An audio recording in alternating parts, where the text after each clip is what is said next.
I'm doing it to bring balance, awareness, and raise funds for life skills academic education for girls and women, locally, nationally, and internationally. Okay, why'd you pick swimming the Ohio? I don't know. No, I really picked swimming the Ohio because I kind of accidentally fell on it running across a bridge in Kentucky. Found out that Indiana was above Kentucky and there's a beautiful river in between them. And just did some research on it, liked the history and liked the towns it flowed through, and thought it was a good place to make a statement about social responsibility. So how's this working? Are you raising money, or are you just strictly...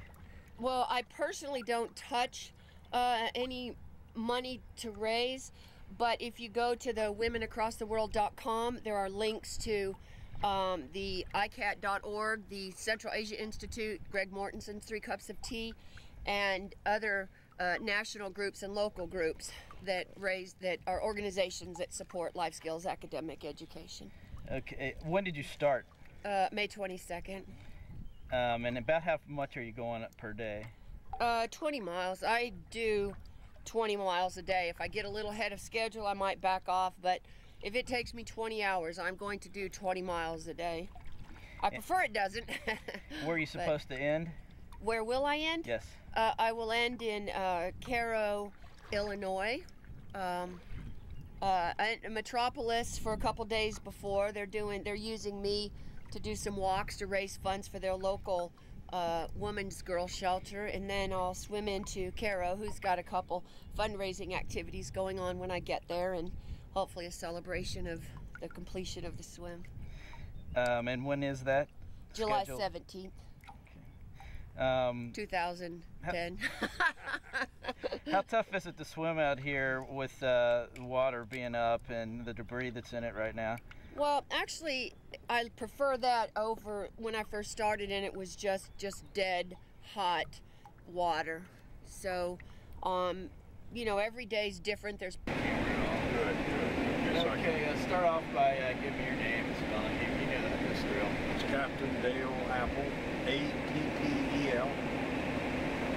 And your title? Captain. debris. So. And you've got a couple of people out here as spotters and things. Yes, I do. Today I have Henry Dorfman with president of Cincy Paddlers. They've been a tremendous help on the swim. And this is Kay Campbell with the Huntsville Times out of Huntsville, Alabama. They're my support kayakers today. And your friend. And my friends. Well, you'll have to ask Henry at the end of the day. Many friends. You're still working on that. You may see if I have any paddle bruises at the end of the day. Yeah, I noticed y'all getting pretty close. Does it bother you with the river being as dirty as it is? I mean, bacteria and that kind of thing? Yes. With the runoff? Yes. Maybe not necessarily with the runoff, but there were some sections that whatever was in the water kind of ate the coating off of the backside of my wetsuit, and you know, I was afraid it might discolor my teeth, but I've noticed they've been getting whiter, so there's got to be something good in there. But Carbon tetrachloride. but it has been scary. I pretty much could just tell you who's got field lines that aren't working, and